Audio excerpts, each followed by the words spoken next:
Praise lord. హల్లెలూయా, హల్లెలూయా, హల్లెలూయా.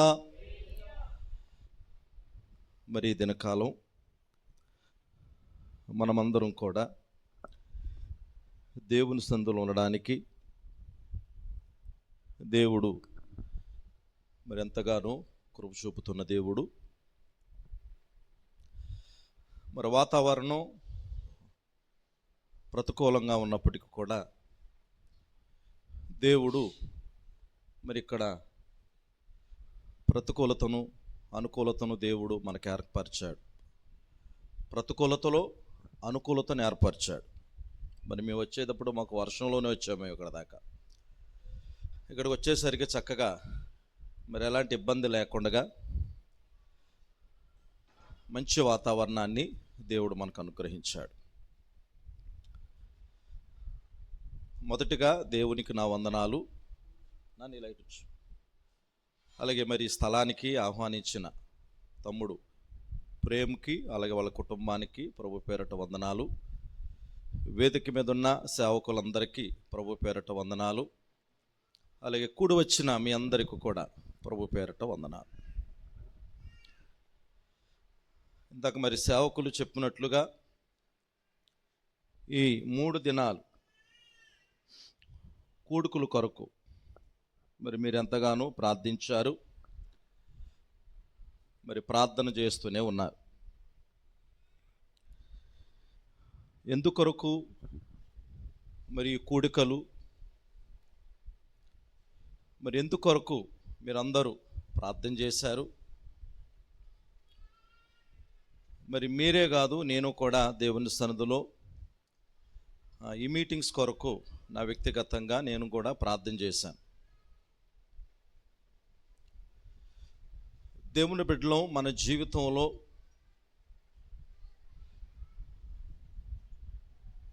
మరి మనం అందరం ఈ కూడికల కొరకు అందరం ప్రార్థన చేసాం. ఎందుకు ప్రార్థన చేసామంటే సేవకుల ద్వారా మాతో మీరు మాట్లాడండి.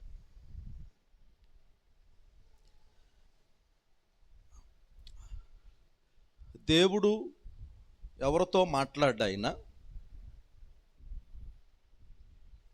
ఎవరి ద్వారా దేవుడు మాట్లాడతాడంటే సేవకుల ద్వారా దేవుడు మాట్లాడతాడు. దేవుడు ఎవరితో ఎక్కువ మాట్లాడతాడంటే సేవకుడితో మాట్లాడతాడు. ఇప్పుడు సేవకుడు విశ్వాసులతో మాట్లాడతాడు.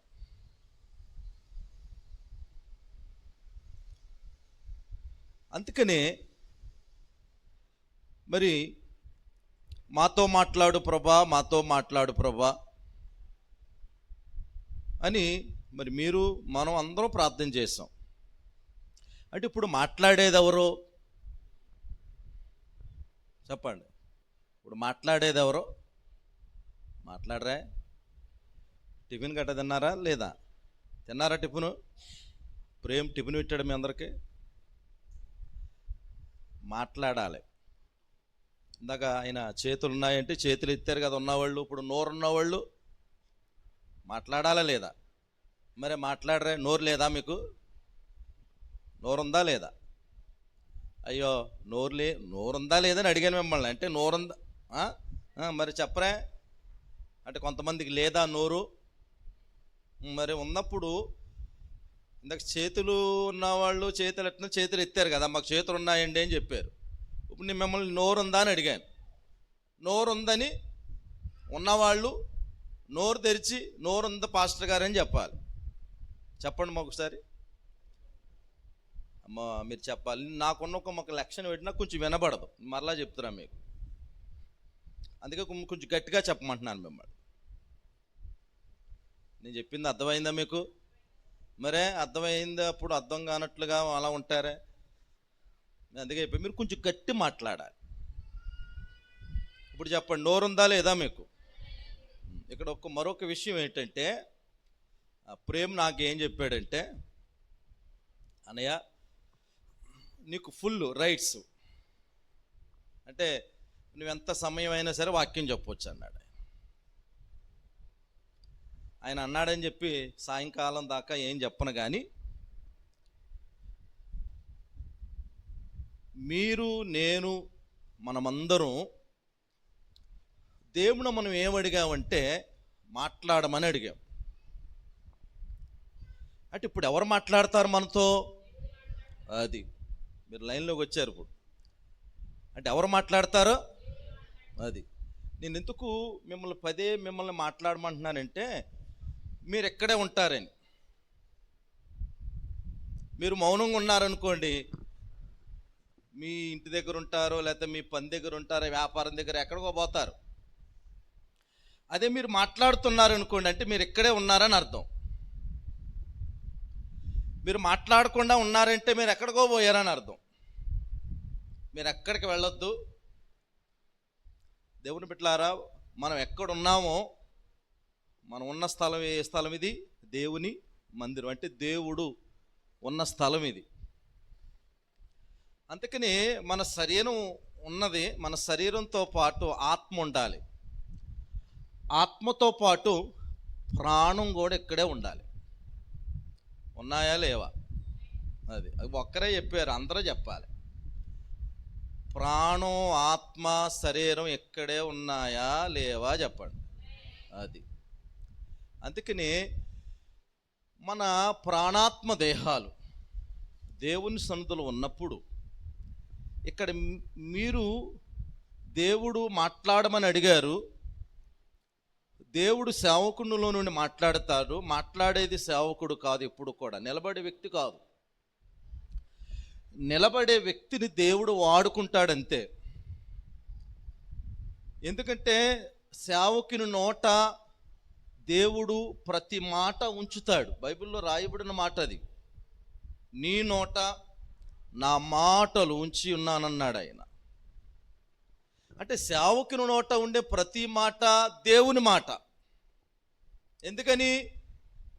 మా పాస్టర్ గారు మాట్లాడాలి లేకపోతే సేవకుడు మాట్లాడాలని ప్రార్థన చేయలేదు మీరు. నువ్వే మాట్లాడాలి ప్రభా, నీ స్వరమే వినాలి మేము. ఎందుకని? నువ్వు మాట్లాడితే మేలు. అండ్ మన మనిషిని మాటలు ఎప్పుడు వినవా?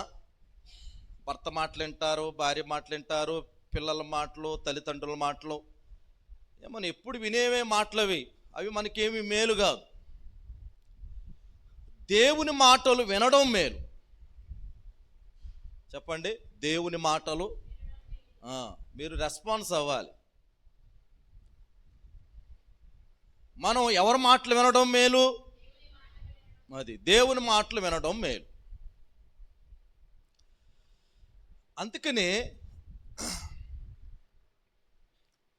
దేవుడు మనందరితో మాట్లాడే దేవుడు. ఆయన దేవుడు మాట్లాడితే మీ ప్రాణం, ఆత్మ, శరీరం ఇక్కడే ఉందనుకోండి, శరీరానికి మేలవుతుంది. ఎందుకని? శరీరం ఇక్కడ ఉంటే శరీరానికి మేలవుద్ది, అలాగే ఆత్మకు మేలవుద్ది, అలాగే ప్రాణానికి మేలవుద్ది. చూడండి, కొంతమంది ఇక్కడ లేరు, అవునా కాదా చెప్పండి? కొంతమందే ఉన్నారు ఇక్కడ. అంటే మిగతా వాళ్ళు ఏమైపోయారు? వాళ్ళు ఎక్కడో ఉన్నారు. వాళ్ళు చూడండి, 3 దినాలు ఇంచుమించు కొన్ని నెలలుగా మరి కూడుకుల కోసం ప్రార్థన చేస్తున్నారు. అంటే కొంతమంది ఇక్కడ లేరంటే వాళ్ళకి ఏమి లేదు, ఇప్పుడు మేలు లేదు వాళ్ళకి. అంటే వాళ్ళు ఏం పోగొట్టుకున్నారు? వాళ్ళు మేలు పోగొట్టుకున్నారు.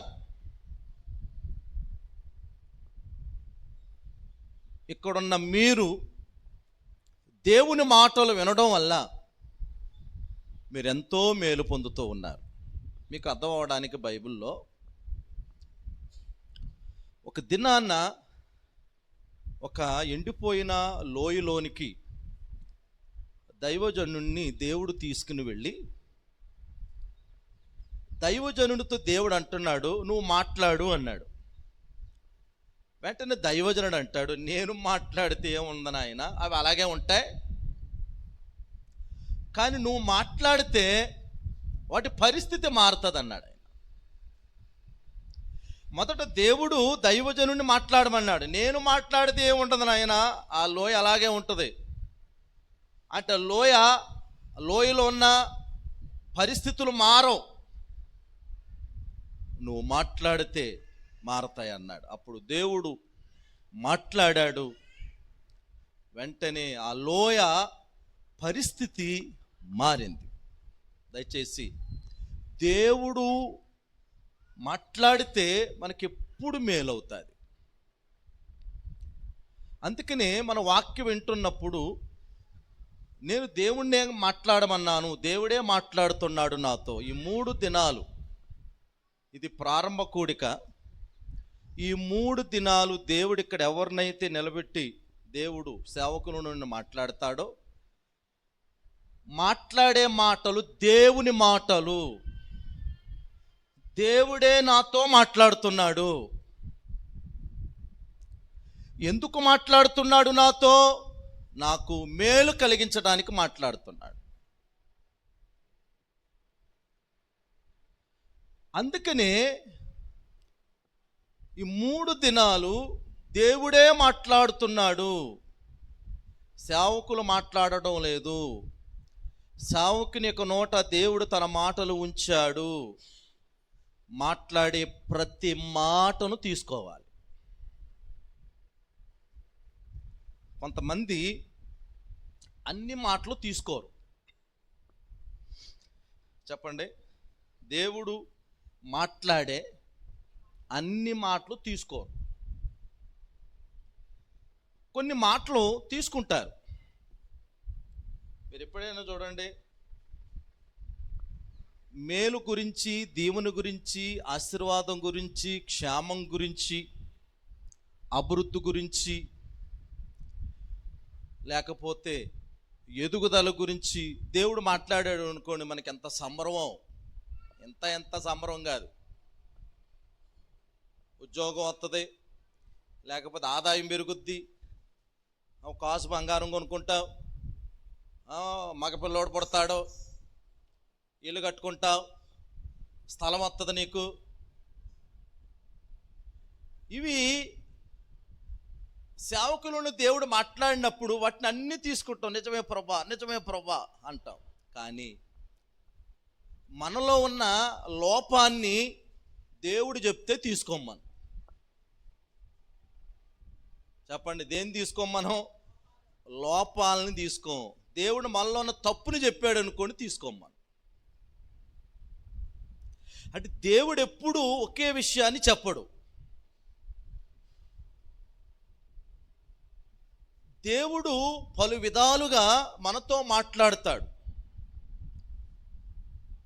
బైబిల్ గ్రంథములు ఎక్కువగా రాయబడిన మాటలు ఏంటంటే మనల్ని సరిచేయటం కోసమే రాయబడ్డాయి. మన జీవితాల్ని శుద్ధీకరించడం కోసమే చాలా మాటలు ఉంటాయి బైబిల్లో.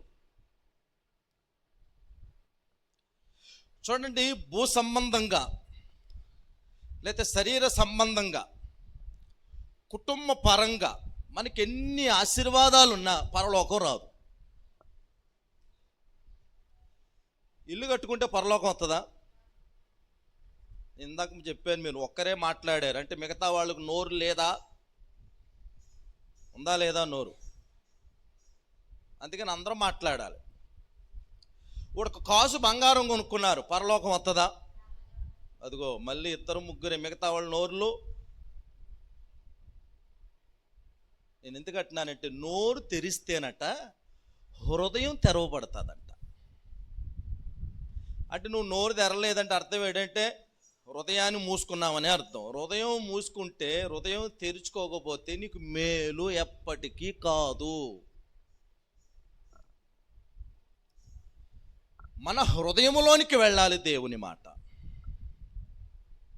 అందుకనే హృదయంలోనికి వెళ్ళాలంటే మొదట మన నోరు, మన చెవులు మనం తెరవాలి. అప్పుడు మన హృదయాన్ని మనం తెరుచుకుంటాం.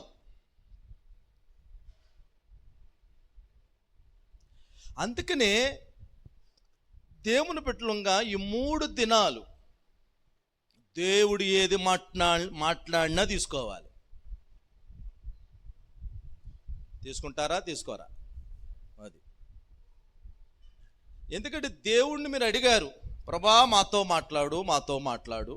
అవును, నేను మీరు మాట్లాడమన్నారు కాబట్టి మాట్లాడుతున్నాను అని అంటాడు ఆయన. దయచేసి ఈ దినకాలం మనం దేవుని వాక్యాన్ని జ్ఞాపకం చేసుకుందాం. పరిశుద్ధ బైబిల్ గ్రంథంలో యేసు ప్రభువును గురించి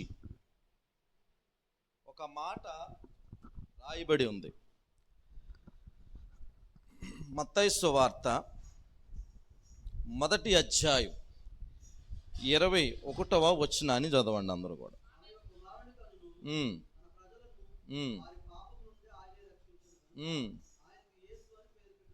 చాలు. దేవుని బిడ్డలంగా అక్కడ చదవబడిన దేవుని మాటను మనం గమనిస్తే,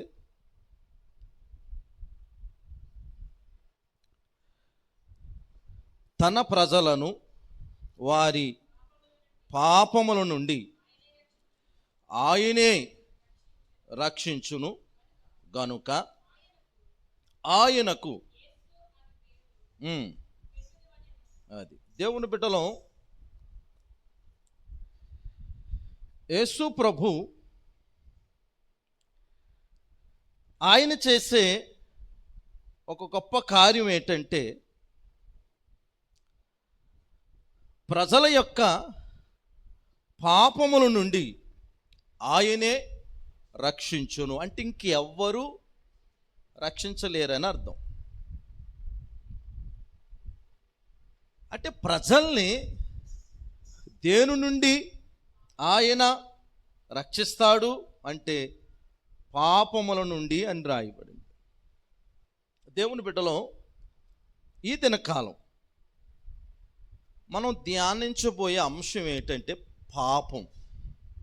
చెప్పండి, మళ్ళా చెప్పండి, మళ్ళా చెప్పండి. అది దేవుని బిడ్డలారా, ఈ ఉదయకాలం ఈ శుద్ధీకరణ కూడికల్లో దేవుడు మనల్ని దేనిలో నుండి మనల్ని రక్షిస్తాడు అంటే పాపము నుండి. ఎందుకంటే బైబిల్ గ్రంథం చెప్తుంది, ఎందుకు ఆయన ఈ లోకానికి వచ్చాడు, ఆయన పాపము తీసివేయడానికి ఆయన ఈ లోకానికి వచ్చాడు. ఆయన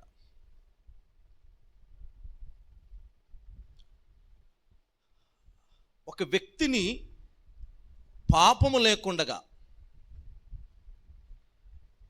ఒక వ్యక్తిని పరిశుద్ధినిగా చేయటం కోసం ఈ లోకానికి వచ్చాడు ఆయన.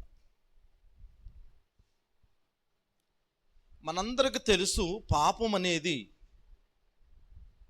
దానికి పరిహారం అనేది, పాపాన్ని పరిహారం చేయగలిగినది ఏదైనా ఉందంటే రక్తం. అది కోడెలు, మేకలు, మనుషులు రక్తం కాదు. దేవుడే తన రక్తాన్ని చిందించినప్పుడు ఆ రక్తం ద్వారా ఒక వ్యక్తి పాపము లేనివాడుగా మారతాడు. అంటే పాపానికి పరిహారం యేసుక్రీస్తు రక్తంలో ఉంది.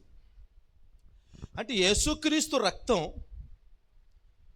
ఒక వ్యక్తికి పాప పరిహారాన్ని కలిగిస్తుంది. అంటే ఒక వ్యక్తి పాపము లేనివాడుగా ఉండగలుగుతాడు. దేవుని బిడ్డలో మన జీవితంలో లేకపోతే మన ఆత్మీయతలో మనము బ్రతికే దినాలన్నిటిలో కూడా పాపం అనేది చాలా ప్రమాదకరమైనది.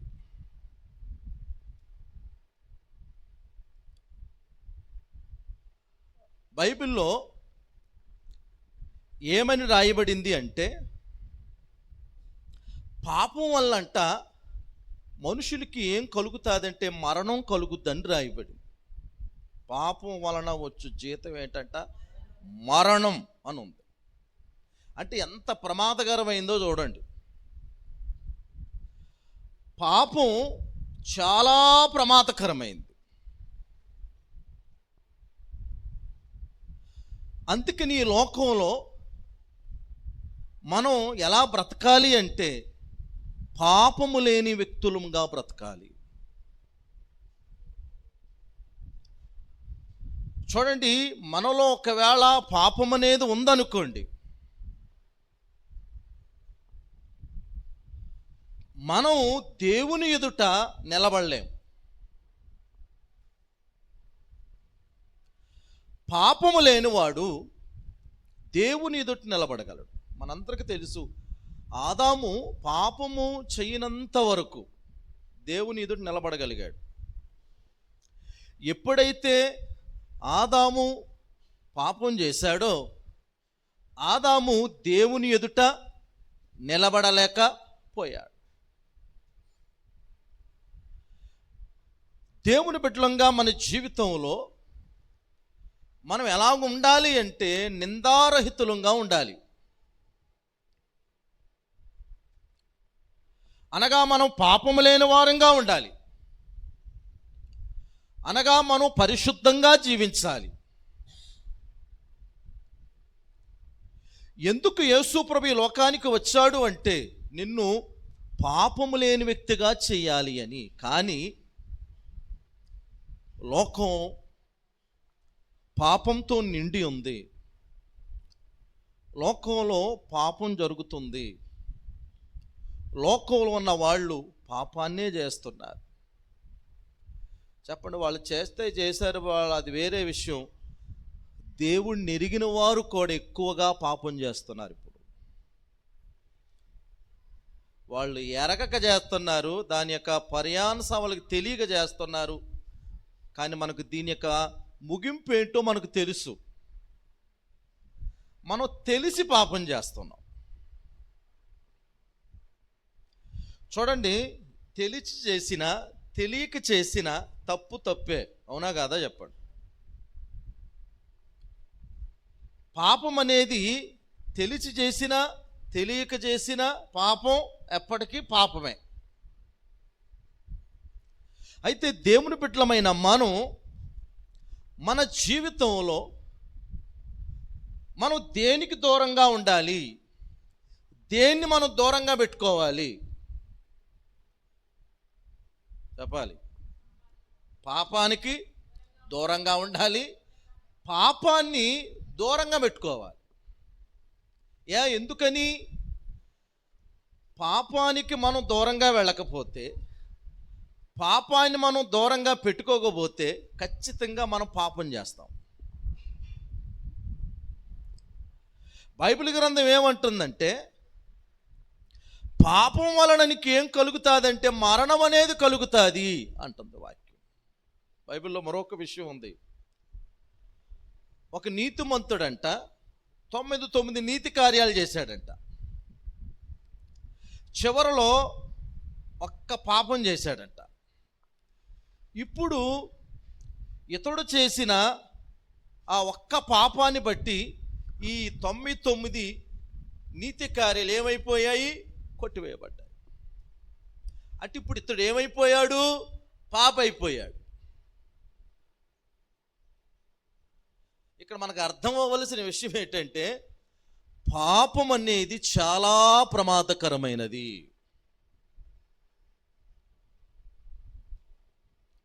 అందుకని దేవుని బిడ్డలారా, చాలామందికి ఏం అలవాటు అంటే పాపం చేయడం అలవాటు బాగా. కానీ మనం ఆ అలవాటును మానుకోవాలి. ఈ శుద్ధీకరణ కూడికల ద్వారా ఒకటి, పాపానికి దూరంగా వెళ్ళడం నేర్చుకోవాలి, పాపాన్ని మనం దూరంగా పెట్టుకోవడం నేర్చుకోవాలి.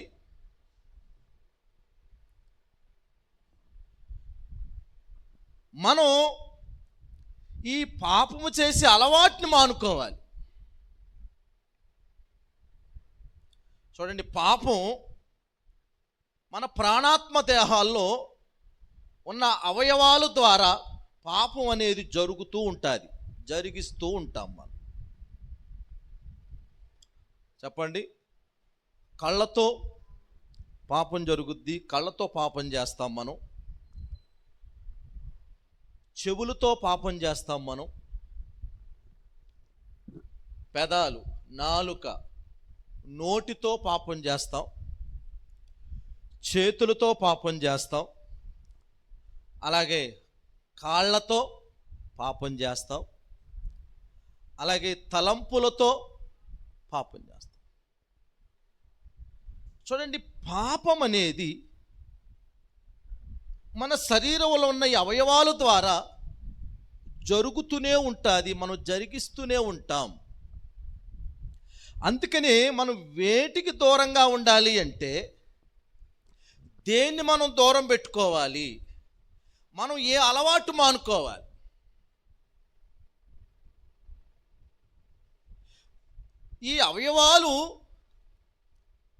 ఈ అవయవాలతో పాపం చేయటం కాదు, ఈ అవయవాలని మనం పాపము చేయకుండగా మనం అలవాటు చేసుకోవాలి. మీకు మరలా చెప్తూ ఉన్నాను, పాపం అనేది చాలా ప్రమాదకరమైనది.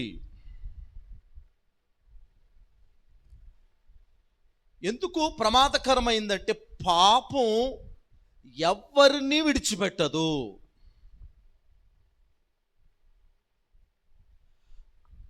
పాపాన్ని మనం విడిచిపెడితేనే వెళుతుంది, లేకపోతే పాపం నిన్ను ఎన్నడూ విడిచి వెళ్ళదు.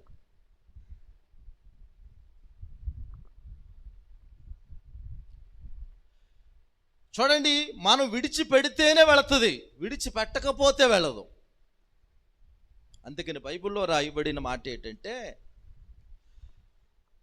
పాపం అనేది మనం ఏం చెయ్యాలి అంటే, పాపాన్ని మనం విడిచిపెట్టాలంటాడు దేవుడు.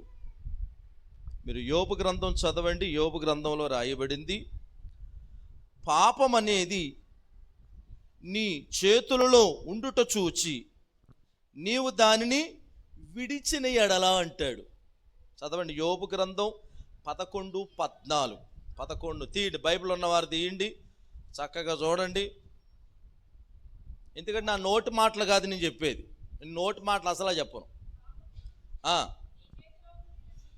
చూడండి, పాపము నీ చేతిలో ఉండుట చూచి నీవు దానిని విడిచిన ఎడల నీ గుడారములో నుండి నీవు కొట్టివేసిన ఎడల నిశ్చయముగా నిర్దోషివై నీవు సంతోషించదవు, నిర్భయుడవై నీవు స్థిరపడియుందువు. నిశ్చయముగా నీవు మరిచెదవు.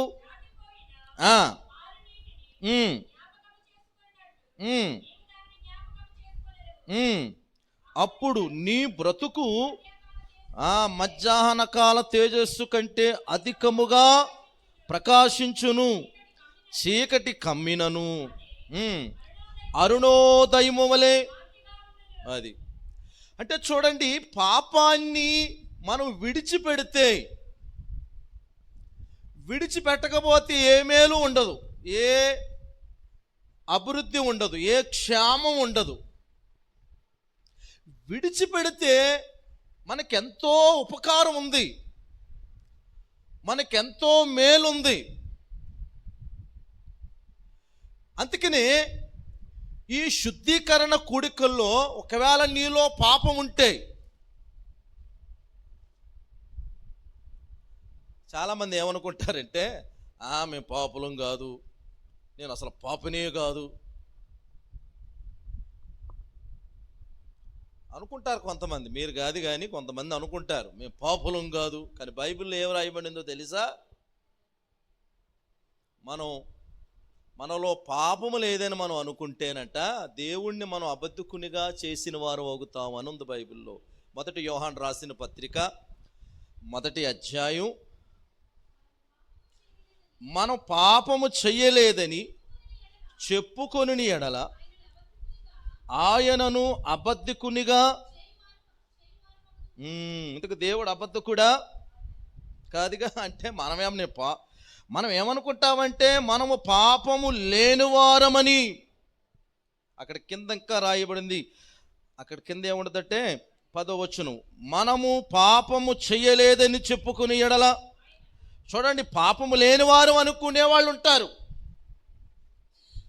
అలాగే కొంతమంది ఏమనుకుంటారంటే మనము పాపము చెయ్యలేదని చెప్పుకునేవారు అలా ఉన్న. అక్కడ ఏం రాయబడిందంటే అలా చెప్పుకునేలా ఆయనను అబద్ధకునిగా చేసి ఆయన వాక్యము అది అంటే చూడండి,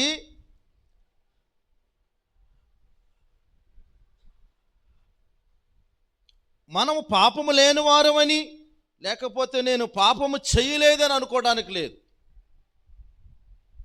బైబిల్లో రాయబడింది, అందరూ పాపం చేసంట. ఖచ్చితంగా మనం పాపం చేస్తాం.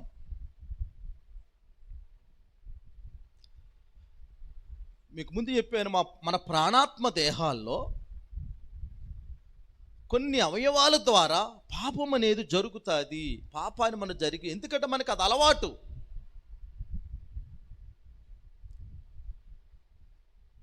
ఖచ్చితంగా మన చూపులు ఎప్పుడు మనం మంచివే చూడం. మన నోటంట వచ్చే మాటలు,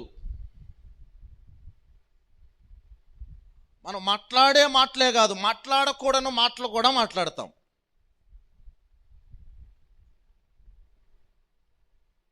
చూడండి, మన తలంపులు, మన ఆలోచనలు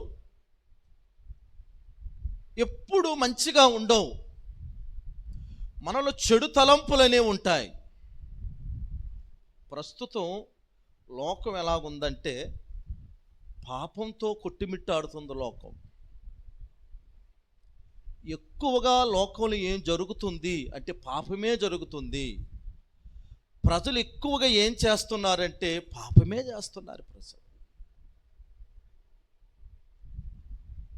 ఎందుకంటే చూడండి, ప్రజలకు ఏమి లేదు అంటే ప్రజలకు భయం లేదండి. ఇప్పుడు ఒక వ్యక్తి పాపం చేస్తున్నాడు, వాళ్ళు అలాగే పాపం చేస్తూ ఉన్నారంటే దాని అర్థం ఏంటంటే భయం లేకపోవడం. తల్లిదండ్రుల భయం లేదు, భర్త భయం, భార్య భయం, పిల్లల భయం, సేవకుని భయం, దేవుని భయం. బైబిల్లో రాయబడింది, ఒక వ్యక్తి పాపం చేస్తున్నాడంటే దానికి అర్థం ఏంటంటే వాడికి భయం లేదు కాబట్టి పాపం చేస్తున్నాడు. కీర్తనలో రాయబడింది, భయము నొంది పాపము చెయ్యకుడి అని ఉంటుంది కీర్తనలో. ఎన్నో కీర్తన అది 4:4-4:6 కానీ అక్కడ ఏమి రాయబడిందంటే భయము నొంది. అది అంటే భయము ఉన్న వ్యక్తి ఏం చేయడు? పాపం చేయడు. అంటే నీ చూపులు సరిలేవు అంటే అర్థం ఏంటి? నీకు దేవుని భయం లేదని అర్థం. మనం ఎలాంటి వ్యక్తులు అంటే మందిరంలో ఉన్నప్పుడు చాలా భయం కలిగిన వాళ్ళగా ఉంటాం. భర్త ఉన్నప్పుడు, భార్య ఉన్నప్పుడు, తల్లిదండ్రులు ఉన్నప్పుడు చాలా భయంగా ఉన్నట్లు ఉంటాం. కానీ వారు ఎప్పుడు మనతో ఉండరు, ఎప్పుడు మందిరంలో ఉండలేము మనం. ఇప్పుడు భర్త లేడనుకోండి, భార్య లేదనుకోండి, మందిరంలో మనం లేవనుకోండి, ఇప్పుడు చెప్పాలి మనం ఏమైనా చేస్తాం. ఎందుకంటే మనకు పాపము చేయటం అనేది బాల్యం నుండి అలవాటు. మనం అలవాటు అయిందని ఎలా మానుకోగలుగుతాం చెప్పండి? మనకు ఏది అలవాటు అంటే, ఏది మనకు వాడుకంటే, ఏది మనకు బాగా అభ్యాసం అంటే పాపం చేయటం.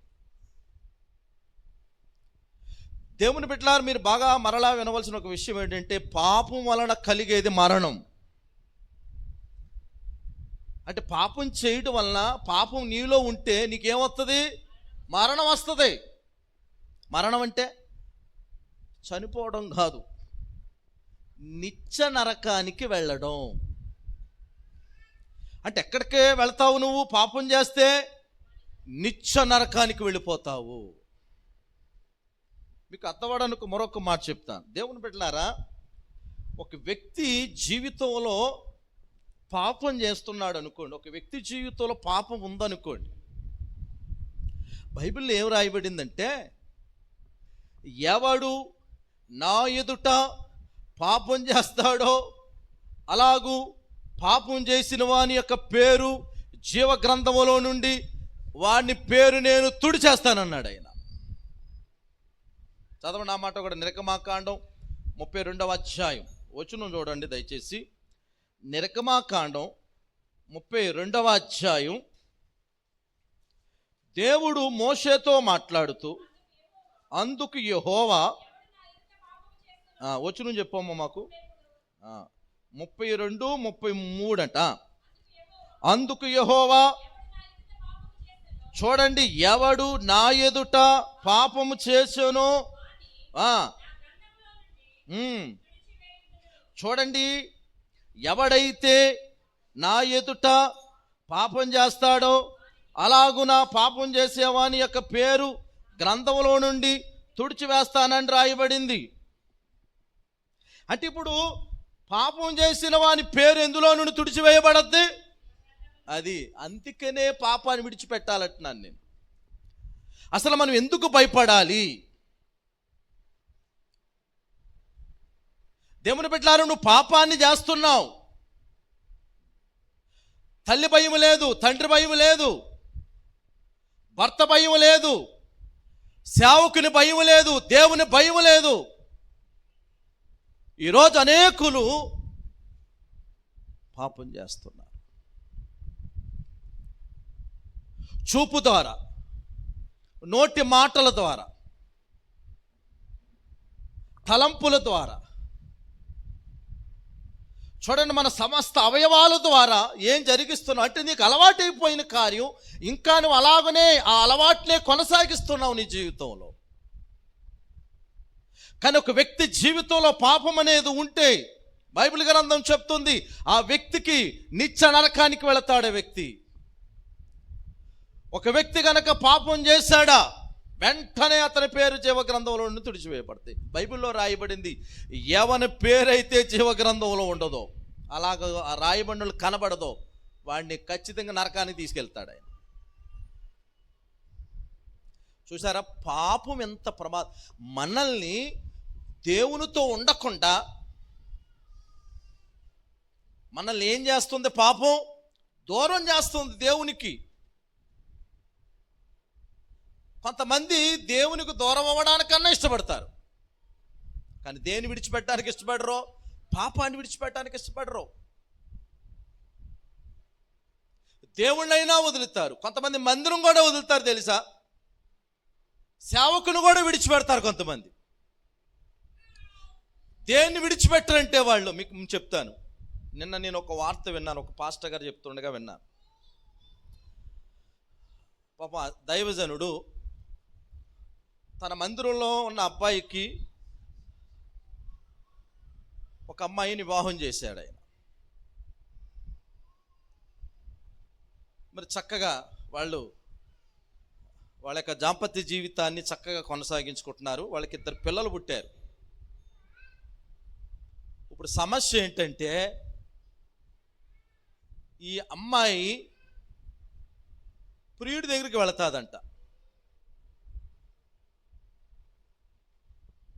ఇప్పుడు ఈ అమ్మాయి ఏం చేస్తుందంటే, కట్టుకున్న భర్తని, అలాగే కడుపును పుట్టిన బిడ్డల్ని విడిచి వెళ్ళిపోవడానికి తీర్మానం చేసుకుంది. ఇంతకీ రెండో కుమారుడు పాలు తాగేవాడు. ఇప్పుడు ఈమె భర్తని విడిచిపెట్టాలనుకుంటుంది, తన కడుపును పుట్టిన బిడ్డలను కూడా విడిచిపెట్టాలనుకుంటుంది ఆమె. దేనికోసం? ప్రియుడి కోసం. ఎన్నో సంవత్సరాలుగా వాళ్ళు కలిసి జీవించారు. అరే, పిల్లల్ని కన్నారు, చక్కటి కుటుంబం, చక్కటి రాబడి కలిగిన వాడు ఆయన. కానీ ఇప్పుడు సమస్య ఏంటంటే, ఇప్పుడు వచ్చిన గొడవ ఏంటంటే, నిన్ను విడిచి వెళ్ళిపోతాను. పాస్టర్ గారు, మీరు ఎన్ని చెప్పినా సరే నేను వెళ్ళిపోతానంట. కొంతమంది జీవితం ఎలా ఉంటుందంటే వాళ్ళు పాపాన్ని మాత్రం విడిచిపెట్టరు, దేనైనా విడిచిపెడతారు. కానీ దేవుని బిడ్డలంగా మన జీవితంలో మనం దేనికి దూరంగా ఉండాలి, దేన్ని మనం దూరం పెట్టుకోవాలి, మనం ఏ అలవాటు మానుకోవాలి అంటే పాపం చేయటం. అందుకనే దేవుని వాక్యం ఏం చెప్తూ ఉందంటే, ఎవడైతే పాపం చేస్తాడో, అలా పాపం చేసావా వెంటనే నా గ్రంథంలో నీ పేరు ఉండదు అన్నాడు ఆయన. కొంతమంది అంటారు పేరు తీసినా కూడా పర్వాలేదంటారు. మేం మాత్రం ఏం చేస్తాం? పాపమే చేస్తాం. చూడండి, పాపం వల్ల నీకేమైనా మేలు ఉందా? ఏ మేలు లేదు.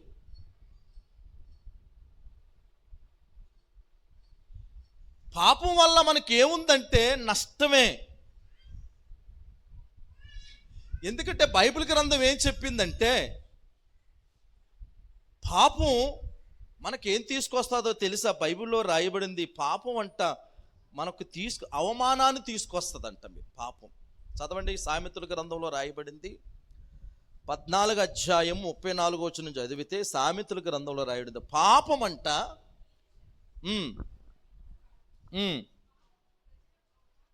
అంటే చూడండి, పాపం నిన్ను తలదించుకునేలా చేస్తుంది. మీకు మరలా జ్ఞాపకం చేస్తున్నాను, పాపం వల్ల నీకేమొస్తుందంటే మరణం వస్తుంది, అనగా నిత్య నరకానికి వెళ్ళిపోతావు. పాపం జీవ గ్రంథంలో నీ పేరు లేకుండా చేస్తుంది. పాపం నీకేం తీసుకొస్తుంది అంటే నువ్వు తలదించుకునేలా చేస్తుంది. పాపం పోనీ తలెత్తుకునేలా చేస్తుందా? తల ఎత్తుకునేలా కాదు, నీ కుటుంబములను తలదించుకునేలాగా, సమాజంలో తలదించుకునేలాగా, నీకు గౌరవం అనేది లేకుండా చేస్తుంది పాపం. దేవుని బిడ్డలారా, మనకు అవమానము తెచ్చే ఈ పాపాన్ని మనం చేయకూడదు. మనం పాపము చేయలేదని, పాపము లేదని మన జీవితంలో ఎప్పుడు అనుకోకూడదు. ఖచ్చితంగా మనం నోటి మాటల ద్వారా పాపం చేస్తాం. ఎందుకంటే మనం ఎక్కువ మాట్లాడతాం. చెప్పండి, మనం చాలా ఎక్కువ మాట్లాడతాం. అలాగే మాట్లాడకూడని మాటలు కూడా మాట్లాడతాం మనం. అలాగే మన తలంపులు, కొన్నిసార్లు మన తలంపులు సరిగా ఉండవు. కొన్నిసార్లు మన పనులు, మన ప్రయాణాలు సరిగా ఉండవు. మనం నాలో పాపము లేదు, నేను పాపము చెయ్యనని ఎలా అనుకుంటావు నీ జీవితంలో? కానీ బైబిల్ గ్రంథం ఏమంటుందంటే, పాపము నీకు తీసుకుని వచ్చేది తలవంపులు తీసుకొస్తుంది. ఒక దినాన్ని చూడండి, ఒక స్త్రీ వ్యభిచారం చేస్తుండగా పట్టబడింది. ఇప్పుడు ఏం చేశారంటే, ఆమెను ఎవరి దగ్గరికి తీసుకొచ్చారు? యేసు ప్రభు దగ్గరికి తీసుకొచ్చారు. అక్కడ చాలామంది జనం ఉన్నారు. వాళ్ళందరి చేతుల్లో ఏమున్నాయి? రాళ్ళు ఉన్నాయి. అంటే ధర్మశాస్త్రములు ఏం రాయబడిందంటే, వ్యభిచారం చేస్తుండగా ఏ స్త్రీ అయినా సరే పట్టబడితే ఆమెను రాళ్లతో కొట్టి చంపాలి. నేను ఒక మాట అంటాను, వ్యభిచారం అనేది శరీరంతోనే జరిగేదా? వ్యభిచారం హృదయంలో జరిగితే అది వ్యభిచారం కాదా? పాత నిబంధన ప్రకారంగా శరీరముతో జరిగితే అది వ్యభిచారం, కానీ క్రొత్త నిబంధన ప్రకారంగా చూస్తే వ్యభిచారం. బైబిల్లో ఆ మాట రాయబడింది కదా, వ్యభిచారము చేయవద్దని చెప్పబడిన మాట మీరు విన్నారు కదా. నేను మీతో చెప్పినదేమనగా, ఒక స్త్రీని మోహపు చూపుతో చూచు ప్రతివాడు అప్పుడే ఆమె హృదయమందు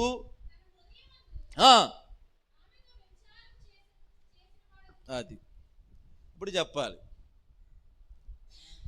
చెప్పండి, స్త్రీలనే కాదు, పురుషులనే కాదు, మన చూపులు సరైనవేనా? దేవుని బిడ్డలారా, ప్రస్తుతం లోకం చూస్తే ఎక్కువగా అక్రమ సంబంధాలు ఎక్కువ పెరిగాయి. ఇప్పుడు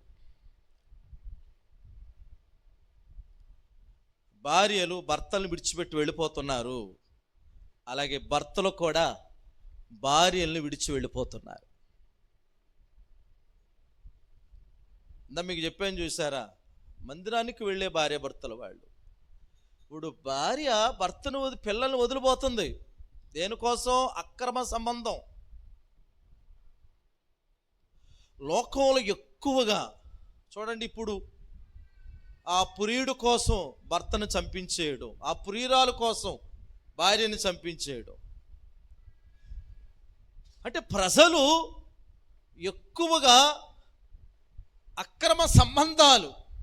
అందుకని చూడండి, ప్రజలు ఎక్కువగా ఏ మనసు ఉందంటే ఇప్పుడు వ్యభిచార మనసు ఉంది లోకంలో. వ్యభిచార మనసు. ప్రజలు వ్యభిచారానికి ఎక్కువగా ప్రేరేపించబడుతున్నారు ఇప్పుడు. అలా మనల్ని ప్రేరేపించేదే మొబైల్. ఇప్పుడు మొబైల్ ఎవరికి లేదు చెప్పండి? చెప్పాలి. ఇంట్లో 10 మంది ఉంటే ఒకప్పుడు ఒక మొబైల్ ఉండేది.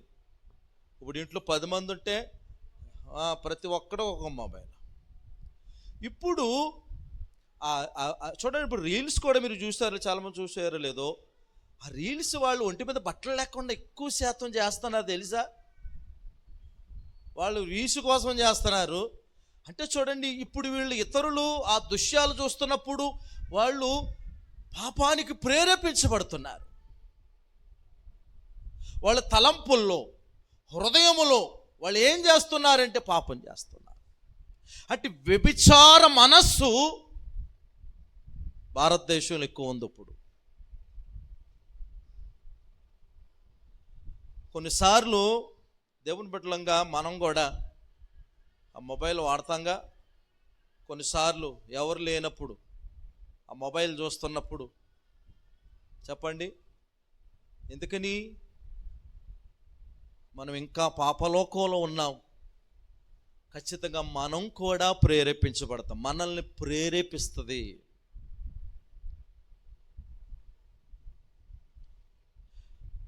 కనుకనే వాక్యం ఏమంటుందంటే,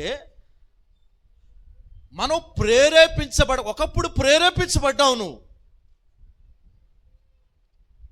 కానీ ఇప్పుడు నువ్వు ఎందుకు ప్రేరేపించబడకూడదు అంటే, దేవుని వాక్యం అంటుంది నీకు మరణం కలుగుతుంది. నువ్వు ప్రేరేపించబడ్డావా, నువ్వు పాపం చేసావా, హృదయంలో పాపం చేసావా, వెంటనే నీ పేరుని దేవుడు తుడిచేస్తాడు. నేను మీకు మరలా చెప్తూ ఉన్నాను, దయచేసి మన జీవితంలో పాపాన్ని ఎప్పుడు దూరం పెట్టుకోవాలి. పాపానికి మనం ఎప్పుడు దూరంగా ఉండాలి.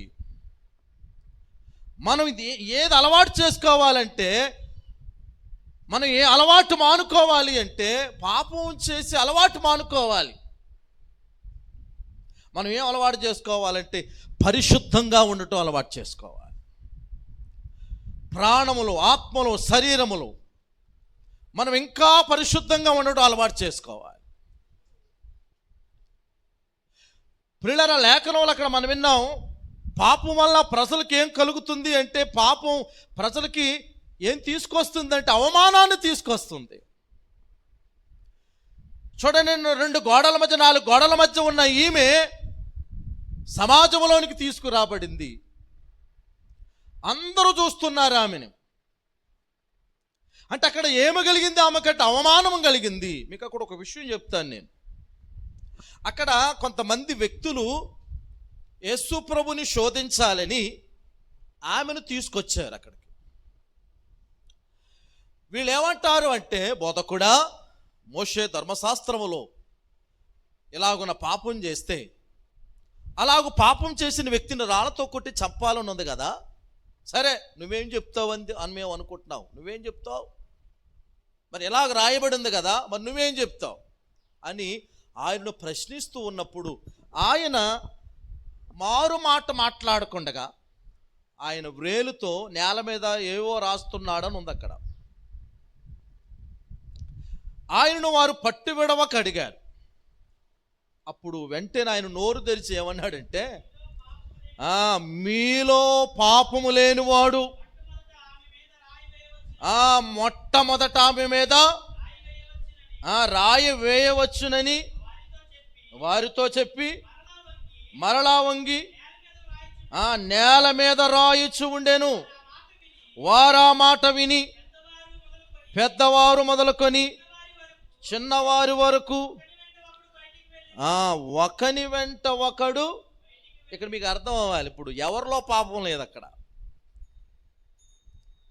అంటే చిన్నవారు మొదలుకొని పెద్దవారు వరకు, పెద్దవారు మొదలుకొని చిన్నవారి వరకు అందరిలో ఏముంది? పాపం ఉంది. మరి పాపం లేదంటే ఎలాగా? దేవుని బిడ్డలుగా ఈ మధ్యాహ్న కాల సమయం దేవునికి చాలా అసహ్యకరమైనది ఏంటంటే పాపం. దేవుడు సహించలేనిది ఏదైనా ఉందంటే అది పాపం. అందుకని బైబిల్ గ్రంథం ఏమంటుందంటే, మనలో ఉన్న పాపాన్ని మనం ఎప్పుడు గ్రహించాలి.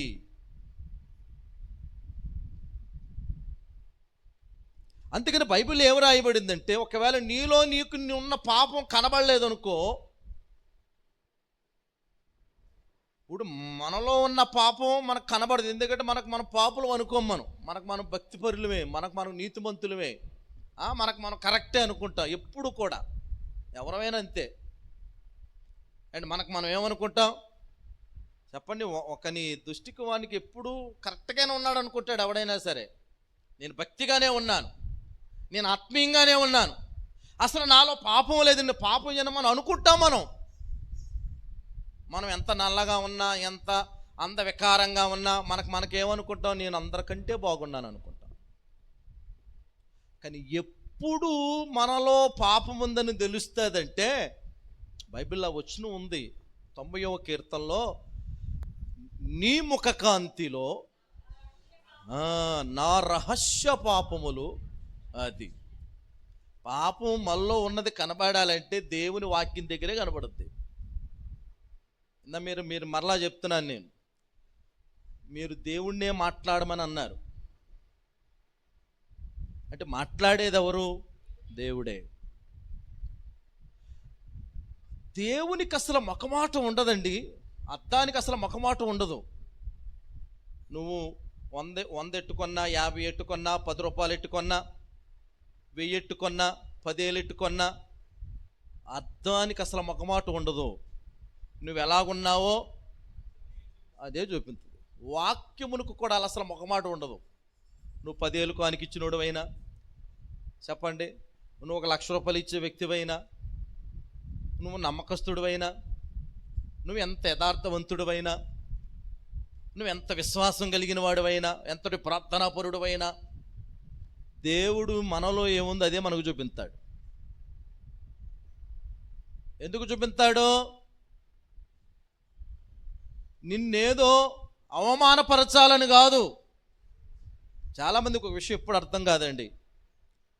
తల్లిదండ్రులు, లేకపోతే భర్త, భార్య, లేకపోతే దేవుడు మనలో ఉన్న లోపాలు ఎందుకు చెప్తాడంటే, నిన్నేదో కించపరచాలని కాదు, నువ్వు ఆ లోపం కూడా లేని వ్యక్తిగా ఉండాలి. ఆ బలహీనత కూడా నీలో ఉండకూడదని కప్పుపుచ్చుతూ ఉంటారు.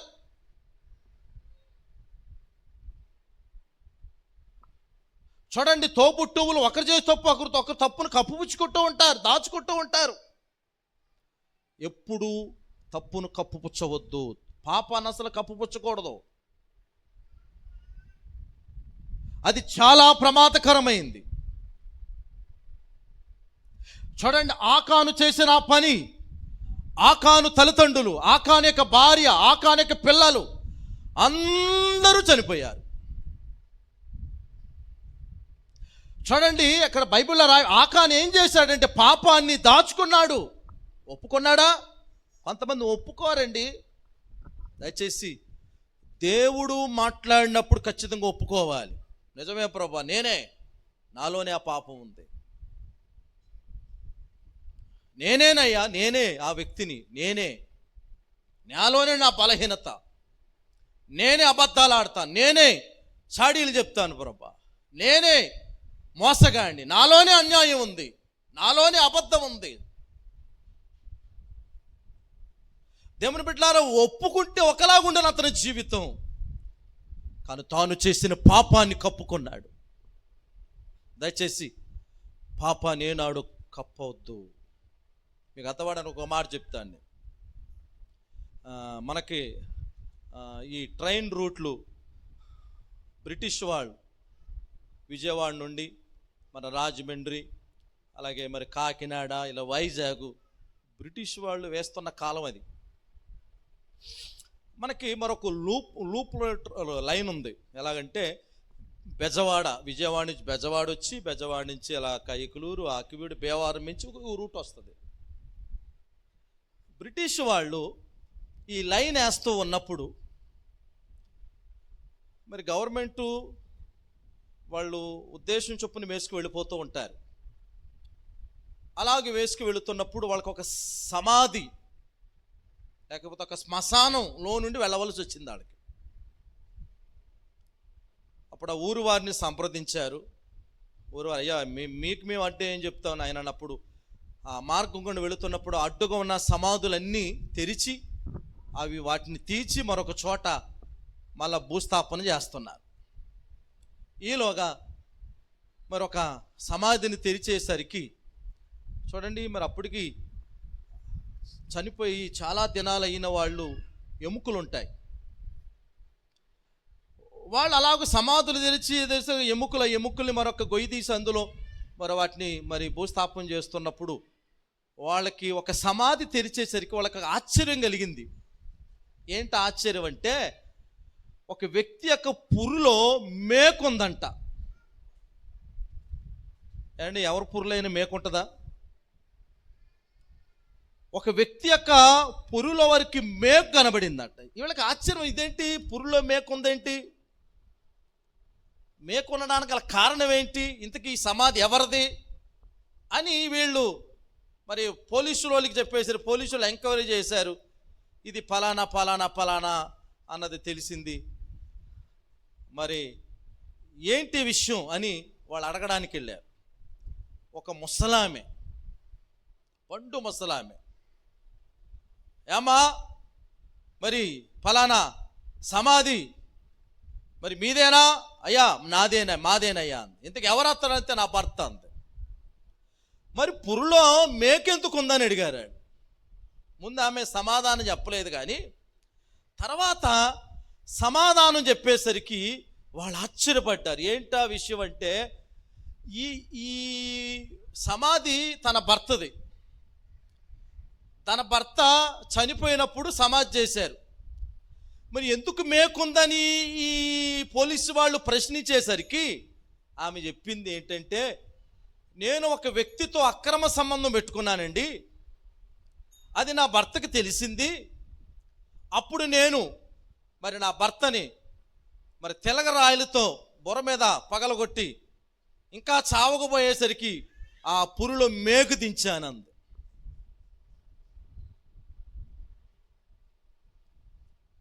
చూడండి, ఈ వ్యక్తిని సమాధి అప్పటికి ఎన్నో సంవత్సరాలు అయ్యింది. అప్పుడు వెంటనే పోలీసు వాళ్ళు ఏం చేశాడు, ఈమె తీసుకెళ్ళి జైల్లో పాడేశారు. చూడండి, పాపం అనేది ఎలాంటిదంటే, ఎన్ని దినాలైనా ఎన్ని సంవత్సరాలైనా ఖచ్చితంగా పాపము నీకు అవమానం కలిగేలాగే చేస్తుంది. పాపము నీకు ఏం కలగజేస్తుందంటే శిక్ష కలగజేస్తుంది. ఖచ్చితంగా నీకు శిక్ష పడేలా చేస్తుంది పాపం. అందుకనే మన జీవితంలో దేవుని బిడ్డలారా, మనం ఏం అలవాటు చేసుకోవాలి అంటే, పాపము చేయడం అస్సలు అలవాటు చేసుకోవద్దు. ఆ అలవాటు మానుకోవాలి. అందుకనే లేఖనాలు మనకేం చెప్తూ ఉన్నాయి, లేఖనాలు ఎలా బ్రతకమని చెప్తూ ఉన్నాయి, లేఖనాలు మనం ఎలా జీవించమని చెప్తాను. బైబిల్ గ్రంథంలో పాపం అనే పదం బైబిల్లో కొన్ని వందల సార్లు ఉంది. ఈ విషయం తెలుసా? ఇది ఎంత ప్రమాదకరమైందంటే దేవుడు ప్రాణం పెట్టవలసి వచ్చింది దీనికోసం. చూడండి ఎంతటి బలమైందో, ఎంతటి ప్రమాదకరమైందో. యేసు ప్రభు సిలువలో రక్తం చిందించినప్పుడే పాపానికి పరిహారం కలిగింది. అంటే యేసు ప్రభు తన ప్రాణం, దేవుడే ప్రాణం పెట్టవలసి వచ్చింది. అందుకనే పాపం మనల్ని ఎప్పుడు విడిచి వెళ్ళిపోదు, మనమే పాపాన్ని విడిచిపెట్టాలి. మనం ఎప్పుడు పాపానికి దూరంగా ఉండాలి. ఎప్పుడు నువ్వు పాపాన్ని దూరంగా పెట్టుకోవాలి. దేవుని వాక్యం చెప్తూ ఉన్నది, ఎందుకు ఆయన ఈ లోకానికి వచ్చాడు అంటే పాపాన్ని తీసివేయడానికి లోకానికి వచ్చాడు ఆయన. ఎందుకంటే పాపం నీకెప్పుడు ఏం కలగజేస్తుందంటే అవమానాన్నే కలగజేస్తుంది. బైబిల్లో రాయబడింది, పాపం అంట ఒక వ్యక్తిని విడిచిపెట్టదంటే ఎప్పుడు కూడా. ఆ రెఫరెన్స్ ఉంది బైబిల్లో. సంఖ్యాకాండం 32వ అధ్యాయం చదవండి. సంఖ్య అంటే తాను ఏ విధంగా పరిశుద్ధత, పవిత్రత కలిగి ఉన్నాడో మనం కూడా, ఆ మాట ఎక్కడ చదవండి, పేతురు రాసిన పత్రికలో ఉంటుంది, నేను పరిశుద్ధుడై ఉన్న ప్రకారం. ఇంకా చదవండి ఆ మాటలో, కింద దాకా చదవండి. అలాగే నేను పరిశుద్ధుడనై ఉన్నాను గనుక మీరును పరిశుద్ధులై ఉండుడని, కాగా మీరు అవిధేయులు కాదు, విధేయులకు పిల్లలై మీ పూర్వపు అజ్ఞాన దశలో ప్రవర్తింపక మిమ్మును పిలిచిన వాడు పరిశుద్ధుడై ఉన్న ప్రకారం మీరును సమస్త ప్రవర్తన యందు పరిశుద్ధులై ఉండండి. నీ ప్రవర్తన అంతటిలో, చూచే విషయంలో కానీ, మాట్లాడే విషయంలో కానీ, ఎక్కడికైనా వెళ్ళే విషయంలో, ఏదైనా ముట్టుకునే విషయంలో, సమస్త ప్రవర్తన అంతట్లో కూడా నువ్వు పాపం లేనివాడుగా ఉండాలి. ఎందుకంటే నేను పాపము లేని దేవుణ్ణి. దేవుని బిడ్డలారా, తన పిల్లలమైన మనం కూడా పాపము లేని వారంగా ఉండాలనే, మనల్ని ఏది హేళన చేయాలని కాదు. మనం ఏమనుకుంటాం, చాలాసార్లు సంఘాల్లో జరిగేది ఇదే. దేవుని బిడ్డలారా, దైవజనుడు మాట్లాడుతూ ఉన్నప్పుడు నా గురించే చెప్తాడైనా, నన్నే అంటాడాయన, ఇది ఎప్పుడు ఉంటుంది. నిజంగా సేవకుడు మాట్లాడమని మనం ప్రార్థన చేసుకుంటే అనుకోవచ్చు, మరి దేవుడిని కదా నువ్వు మాట్లాడమన్నావు, మరి ఎదుటి నువ్వు ఎందుకు అలా అనుకుంటావు? చూడండి, మన లోపాన్ని, మన యొక్క బలహీనతను, మనలోని అవిధేయతను దేవుడు ఎత్తిపెట్టినప్పుడు మనల్ని ఏదో తక్కువ చేయాలని కాదు, అది నీకు మంచిది కాదని. చూడండి, ఈమెను ఆ సమాజంలో నిలబెట్టారు. ఆమె తలదించుకుంది. ఎందుకంటే పాపం ఎప్పుడు కూడా తలదించుకునేలా చేస్తుంది. చూడండి, ఆమె పాపం చేసింది కూడా. మరి ఇక్కడ మిగతా వాళ్ళు అక్కడ ఎంతమంది ఉన్నారు, అందరూ కూడా మరి పాపం చేసిన వాళ్ళే కదా, పని వీళ్ళు కూడా. అందుకని బైబిల్లో రాయబడింది, దేవుడు వారిలో ఉన్న పాపాలు వారికి చూపించేసరికి వీళ్ళు ఏం వదిలేరో తెలిసే, రాళ్ళు వదిలేరు. అసలు ఏం వదలాలి, దేన్ని విడిచిపెట్టాలి చెప్పండి? వీళ్ళు ఎవరు పాపాన్ని విడిచిపెట్టలేదు సుమా, మళ్ళా అలాగే వెళ్ళిపోయారు వాళ్ళు. అంటే వారిలో ఏ పాపం అయితే ఉందో మరలా ఆ పాపాన్ని వారు విడిచిపెట్టడం వారికి ఇష్టం లేక వారు తెచ్చిన రాళ్లను విడిచిపెట్టి మరలా ఆ పాపంతోనే వెళ్ళిపోయారు. చాలాసార్లు దేవుని మందిరానికి వచ్చినప్పుడు దేవుడు నీలో ఉన్న లోపాన్ని, నీలో ఉన్న బలహీనతను దేవుడు నీకు చూపించిన దాన్ని విడిచిపెట్టాలి. దేన్ని విడిచిపెట్టాలి? పాపాన్ని విడిచిపెట్టాలి. పాపాన్ని విడిచిపెట్టకపోతే పాపం ఎప్పుడు విడిచిపెట్టదు ఎవరిని కూడా. ఆ వ్యభిచార మనస్సును విడిచిపెట్టాలి. ఆ అబద్ధాలు ఆడే ఆ యొక్క ఆలోచనలు విడిచిపెట్టాలి. మనం అన్యాయంగా నువ్వు ప్రవర్తిస్తున్నావేమో ఆ అన్యాయాన్ని విడిచిపెట్టాలి. కొంతమంది చాడీలు చెప్పే గుణం ఉంటుంది. ఇది అసలు ఒక ఆమెను నేను అన్నాను, ఎందుకమ్మా అలా చెప్తున్నావు, ఇక్కడ మాటలు అక్కడ చెప్తున్నావు, అక్కడ మాటలు ఇక్కడ చెప్తున్నావు అని ఆవిడ నేను అడిగితే ఆవిడ ఏమందా, నాకు ఇది అలవాటు అండి అంది ఆవిడ. మరి మానుకోవచ్చు కదంటే, అలవాటు అయిన దానిని ఎలా మానుకోమంటారండి, నేను మానుకోలేనని అంటుంది ఆమె. కొంతమందికి చాడీలు చెప్పడం బాగా అలవాటు. అంటే ఇక్కడ వార్తలు అక్కడికి తీసుకువెళతారు, అక్కడ వార్తలు ఇక్కడికి తెస్తారు. అంటే ఏం చేస్తారు, ఇప్పుడు ఇక్కడ మాటలు అక్కడ తీసుకెళ్ళావనుకో, అక్కడ మాటలు ఇక్కడ ఏమవుద్ది, ఆ ఇరువురి మధ్య నీవు విరోధాన్ని కలగజేసిన వ్యక్తి అవుతావు. మనం వాటిని విడిచిపెట్టాలి. అందుకని అక్కడ వాక్యం చెప్తుంది, వాళ్ళు మీలో పాపం లేని వాడు మొదట రాయి వేయమని చెప్పేశారు. వాళ్ళ పాపాన్ని దేవుడు చూపిస్తే పాపాన్ని వదలలేదు, వాళ్ళు రాళ్ళు వదిలి వెళ్ళిపోయారు. మరలా వాళ్ళు పాపులుగానే, కానీ అక్కడ ఆమె అలాగే ఉంది. అమ్మా ఎవరు నిన్ను శిక్షించలేదా, ఎవరు శిక్షించలేదు, నేను కూడా నిన్ను అని ఒక పదం ఆడాడు ఆయన. వెళ్ళి ఇక పాపము అది అతమేంటి, ఇప్పుడు ఎందుకేంటి నువ్వేం చేయొద్దు అన్నాడు ఆయన. ఏంటి ఆ పదం ఎందుకు వాడాడు ఆయన అసలు? చూసావు, నువ్వు చేసిన పాపం నిన్ను సమాజంలోనికి తీసుకుని వచ్చింది. నువ్వు చేసిన పాపం నువ్వు తలదించుకునేలా చేసింది, చూసావా? అందుకే నేను ఇక్కడ నువ్వేం చేయొద్దు అంటే, నువ్వు పాపం చేయొద్దు అని ప్రభు చెప్పాడు. మన జీవితంలో దేవుని బిడ్డలారా, మన పాపం చేయకూడదు. మన జీవితంలో మనం దేనిని దూరంగా పెట్టుకోవాలి, పాపాన్ని ఎప్పుడు దూరంగా పెట్టుకోవాలి. మనం పాపానికి ఎప్పుడు దూరంగా ఉండాలి.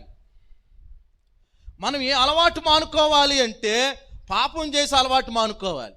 అబద్ధాలు ఆడడం మానుకోవాలి, అన్యాయం చేయడం మానుకోవాలి, చెప్పండి, చెడు పనులు చేయడం మానుకోవాలి. మనం ఏం అలవాటు చేసుకోవాలి అంటే, వాక్య సంబంధమైన దేవునికి ఇష్టమైన కార్యాలు చేయడం మనం అలవాటు చేసుకోవాలి. దయచేసి ఈ మధ్యాహ్న కాల సమయము ఈ శుద్ధీకరణ కూడికల్లో దేవుని బిడ్డలారా, పాపం అనేది ఎంతో ప్రమాదకరమైనది. మనం ఎప్పుడు పాపానికి దూరంగా ఉండాలి, మనం పాపాన్ని ఎప్పుడు దూరం పెట్టుకోవాలి. అందుకని మనకు భయం ఉండాలి. చాలామందికి భయం ఉండలేదు, ఇద్దరు భయం లేకుండా బ్రతుకుతున్నారు. ఖచ్చితంగా మనం భయపడాలి, దేవునికి మనం భయపడాలి. కొంతమంది ఎలాంటి వ్యక్తులు అంటే, పాపాన్ని అంటండి చాలామంది గుండెల్లో దాచుకుంటున్నారటండి. అంటే వాళ్ళకు తెలుసు వారు చేసేది పాపమనే.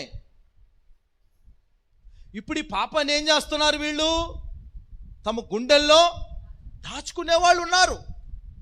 బైబిల్ గ్రంథం అంటుంది, వాడు ఒక వేషధారి అంటుంది వాక్యం. దేవుని ఎదుట వాడు ఎలా ఉన్నాడు? చాలామంది పాపాన్ని దాచుకునేవారున్నారు. చాలామంది పాపాన్ని దాచుకుని బ్రతుకుతున్నారు. దయచేసి నువ్వు దాచుకోవడానికి అది బంగారం కాదు, అది వెండి కాదు, డాక్యుమెంట్లు కాదు. నువ్వు దేనిని దాచుకుంటున్నావంటే, నిన్ను నాశనము చేసేదాన్ని నువ్వు దాచుకుంటున్నావు, నిన్ను పాడు చేసేదాన్ని దాచుకుంటున్నావు. చూడండి ఎలాంటిదంటే, పాపం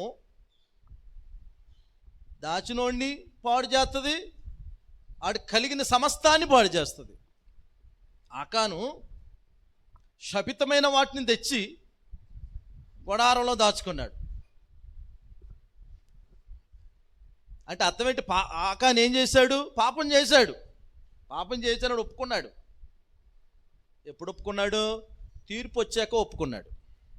ముందు ఒప్పుకోలే. నేను మరలా మీకు ఒక విషయం చెప్తున్నాను. నేను దేవుడు మనలో ఉన్నదాన్ని అనేక మార్లు చెప్తాడు.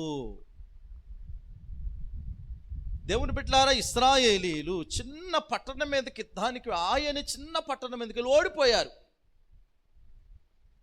యెహోషువ ఏడుస్తాడు, ఏంటి ప్రభా, ఏంటి సంగతి అంత అంటే, దేవుడు ఏమని ఇశ్రాయేలులు పాపం చేశారన్నాడు. ఎవరు పాపం చేశారు అంటే ఆ మాట అన్నప్పుడు ఈయనకి తెల్దా? చీటీలు వేస్తున్నారండి. చీటీ గోత్రం మీదకి వస్తుంది, వంశం మీదకి వస్తుంది, లైన్గా వస్తూ ఉన్నప్పుడు ఒప్పుకోవాలా? ఈయన పేరొచ్చి ఒప్పుకున్నాడు.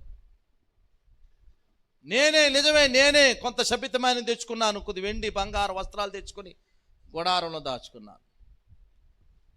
ఇప్పుడు ఆ పాపం ఏం చేసిందంటే అతడు ప్రాణం పోగొట్టుకోవడానికి కారణమైంది. అతని ఇట్టివారందరూ, అటు బైబిల్ ఏం రాయబడింది, మొత్తం అంతా బయటికి తీసుకొచ్చారు. ఏం చేశారు? రాళ్ళు కుప్పగా పోసారు వాళ్ళ మీద. అంటే చూడండి, పాపం ఎలాంటిది. నువ్వు దాస్తున్నావు. చాలాసార్లు చాలామంది పిల్లలు చేసే పొరపాట్లు, తప్పులు భర్త దగ్గర దాస్తారండి. సంఖ్యాకాండంలో 32వ అధ్యాయం అనుకుంటుంది. చూడండి, సంఖ్యాకాండం ఆ మాటే చదువు.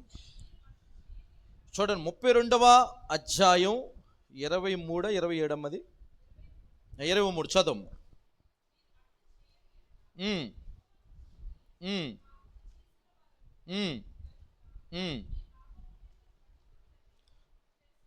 చూడండి, పాపం అనేదంట మనిషిని ఎప్పుడు పట్టుకుంటుంది.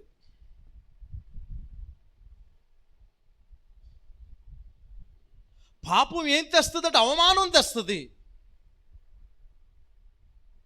చూడండి, పాపం మనం ఎంత దాచినా ఏదో ఒక రోజు ఖచ్చితంగా పాపం నిన్ను శిక్షకు గురి చేస్తుంది. ఆమె భర్తను చంపి ఆ రహస్యాన్ని అలాగే దాచింది, కానీ ఒక రోజుకి అది బట్టబయలైంది. ఒకరోజు ఖచ్చితంగా నీ పాపాన్ని దేవుడు బట్టబయలు చేస్తాడు. మన పాపాన్ని మనం ఎంత దాచినా సరే ఖచ్చితంగా ఒకరోజు బట్టబయలు చేసే రోజు ఉంది. ఇక్కడ వాక్యం చెప్తుంది, పాపము నిన్నెప్పుడు విడిచిపెట్టదు. పాపం చేసావా ఖచ్చితంగా వ్యక్తిని పాపం పట్టుకుంటుంది. పాపం ఆ వ్యక్తిని అసలు విడిచిపెట్టదు. అందుకని మనం పాపం చేయకూడదు. మనం పరిశుద్ధంగా జీవించాలి. దేవుని బిడ్డలారా, మన అనుదిన జీవితంలో మనము ఏ విషయంలో కూడా పాపము చేయకుండా ఉండడానికి ప్రయత్నించాలి. ఒకవేళ నీలో పాపము జరిగిందా, ఖచ్చితంగా దాన్ని ఒప్పుకొని విడిచిపెట్టాలి. బైబిల్ గ్రంథం చెప్తూ ఉంది, మనం మన పాపాలను ఒప్పుకోవాలి. పాపాన్ని ఒప్పుకున్నప్పుడు ఖచ్చితంగా దాన్ని మనం విడిచిపెట్టినప్పుడు యేసుక్రీస్తు రక్తం వచ్చి మన పాపాలను కడుగుతాది. అందుకనే ఖచ్చితంగా నీ బలహీనతను ఒప్పుకోవాలి, నీ అవిధేయతను ఒప్పుకోవాలి. దేవుని బిడ్డలారా, ఈ శుద్ధీకరణ కూడికల్లో మనం బాగా గ్రహించవలసిన విషయం ఇదే. దేవుడు నీలో ఉన్న లోపాన్ని, నీలో ఉన్న బలహీనతను ప్రభు నీకు చూపించినప్పుడు, చూడండి, దేవుడు ఎలాంటి వాడంటే మన బలహీనతలు మనకి ఎప్పుడు చూపిస్తూనే ఉంటాడు. మన లోపాలను చూపిస్తాడు. మీకు అర్థం చూడండి, అద్దం ముందు నిలబడినప్పుడు మీరు అద్దం మన లోపాలను చూపించినప్పుడు సరి చేసుకుంటాంగా. వాక్యపు వెలుగులు అలాగే సరి చేసుకోవాలి. అందుకని బైబిల్ గ్రంథం అంటుంది, దిద్దుబాటు నేడాడు కూడా అసహించుకోకూడదు. బైబిల్ గ్రంథం, పాపికి పరలోకం లేదు. ఒక పాపి పరలోకానికి వెళ్ళలేడు. ఒక వ్యక్తి పాపం చేశాడని ఖచ్చితంగా వ్యక్తి దేవునికి దూరం అయిపోతాడు. ఆ వ్యక్తి దేవునికి దూరంగానే ఉంటాడు. ఆ వ్యక్తికి దేవుడు ఎప్పుడు దూరమే. బైబిల్ గ్రంథంలో రాయబడింది, పాపమంట దేవుని ముఖాన్ని మనకి ఏం చేస్తుందంటే మరుగు చేసేస్తుంది. దేవుని యొక్క ముఖం నీకు కనబడకుండా చేస్తుంది పాపం. ఒక వ్యక్తి చేసే పాపం ఆ వ్యక్తిని దేవునికి దూరం చేస్తుంది. ఆ వ్యక్తికి దేవుడు దూరం అయిపోతాడు. ఒక వ్యక్తి చేసే పాపం ఆ వ్యక్తికి అవమానం తెస్తుంది. ఒక వ్యక్తి చేసే పాపం ఆ వ్యక్తిని పట్టుకుంటుంది, ఆ వ్యక్తిని విడిచిపెట్టదు. ఎక్కడికి తీసుకువెళ్తుందండి పాపం? నిత్య శిక్షకి తీసుకువెళుతుంది, నిత్య నాశనానికి తీసుకువెళుతుంది, నిన్ను ఉగ్రతలోనికి తీసుకువెళుతుంది, నీ కుటుంబాన్ని నాశనంలోనికి తీసుకువెళుతుంది పాపం. అందుకని చూడండి, ఇద్దరు వ్యక్తులు ప్రార్థన చేయడానికి దేవాలయానికి వెళితే ఆ ఇద్దరు వ్యక్తుల్లో ఒక వ్యక్తి ఏమని ప్రార్థన చేశాడు తెలుసా? పాపిని ప్రభువా అని ప్రార్థన చేశాడు. మనం ప్రార్థన చేసుకున్నప్పుడు ఖచ్చితంగా మనం పలకవలసిన పదం అది, ప్రభా నేను పాపిని ప్రభా. బైబిల్లో ఆ పదం రాయబడింది, అతడు పాపిని ప్రభుని ఒప్పుకున్న. అక్కడ బైబిల్లో ఏమి చెప్పబడిందంటే అతడు తన్ను తాను తగ్గించుకున్నాడని చెప్పబడింది. అంటే అతడు ఏమని ఒప్పుకున్నాడు చెప్పండి? నేను పాపిని ప్రభువా. గుండెలు బాదుకుంటున్నాడే. దేవుని బిడ్డలారా, మనలో ఆ పాపం ఒప్పుకోలు ఉందంటే మనం తగ్గించుకుంటామని అర్థం. మన పాపాన్ని ఒప్పుకోలేదంటే హెచ్చించుకుంటున్నామనే అర్థం. అంటే నువ్వు అతిశయిస్తున్నావని అర్థం. ఖచ్చితంగా ఆ వ్యక్తి ఏమని ఒప్పుకుంటున్నాడు? నేను పాపిని ప్రభా, నేను పాపం చేశాను ప్రభా అని ఒప్పుకుని ఏడుస్తున్నాడు. ప్రభు ఆ వ్యక్తిని నీతిమంతుడిగా తీర్చాడు. మన జీవితంలో పాపపు ఒప్పుకోలు ఉండాలి.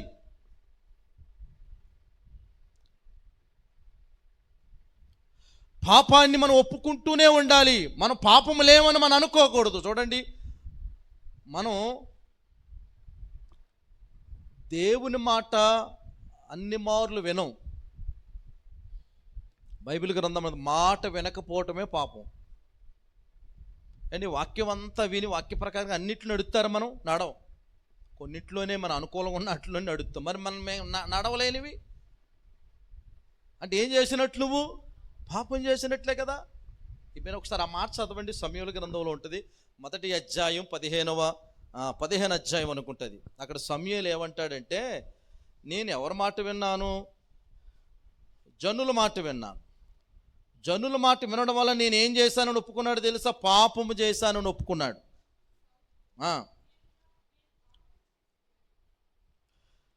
24 సౌలు జనులకు జడిచి వారి మాట వినినందున నేను యెహోవాజ్ఞను నీ మాటలను మీరి. అది అంతే. చూడండి, కొంతమంది ఎలాంటి వ్యక్తులు అంటే దేవుని మాటలు విన్నట్లే ఉంటారు, దేవుని మాటలు పక్కన పెడతారు. అంటే వీళ్ళు ఎవరో మాటలు వింటున్నారు. వీళ్ళు సౌలు ఎవరి మాట వినాలి? దేవుని మాట వినాలి. కానీ సౌలు ఏం చేశాడు? జనుల మాట విన్నాడు. అంటే ఇక్కడ గమనించాలి, దేవుని మాట వినకుండగా ఇక మనం ఎవరి మాట విన్నా మనం పాపం చేసిన వాళ్ళమే. కొన్నిసార్లు మనకి డైరెక్షన్ ఇచ్చేవాళ్ళు ఉంటారుగా. మనకు డైరెక్షన్ ఇచ్చేవాళ్ళు ఎక్కువ, నిర్మాతలు తక్కువ. కానీ అవునా కదా, మనకు నిర్మాతలు తక్కువ ఉంటారు, డైరెక్షన్ ఇచ్చేవాళ్ళు ఎక్కువ ఉంటారు. నిర్మాతలుగా ఉండరు ఎవరో కూడా. అలా కాదండి, ఇలా చేద్దామా, అబ్బాయి ఇలా చేద్దామండి, అలా కాదండి అలా చేద్దామండి. ఈ డైరెక్షన్లు ఎక్కువ. కొంతమంది కుటుంబాల్లో లేదా భార్యాభర్తల మధ్య లేదా సంఘాల్లో సేవలో డైరెక్షన్లు ఎత్తుంటారు. ఇది ఎవరి మాట వినాలి చెప్పండి? మనం ఎప్పుడు కూడా దేవుని మాట వినాలి. ఇప్పుడు డైరెక్షన్ దేవుడు ఎవడా? మరి దేవుడిని వైపు చూడాలిగా మనం, మన ఆళ్ళ వైపు ఎందుకు చూస్తాం మనం అంటే, నువ్వు పాపివి. మనం మనుషుల మాట ఎప్పుడు వినకూడదండి, దేవుని మాటే వినాలి. మన కుటుంబంలో కానీ మనం ఏ పని చేసినా కానీ అంటే దేవుడు ఆలోచన చెప్పడా? చాలా బైబిల్లో ఏముంటుంది, నన్ను ఆలోచన అడగకే మీరు ఎన్ని చేస్తున్నారు అన్నాడు. అంటే ఎవరిని అడుగుతున్నాం మనం ఆలోచన, కానీ దేవుడిని అడగాల ఆలోచన. దేవుడు ఆలోచన చెప్పడా?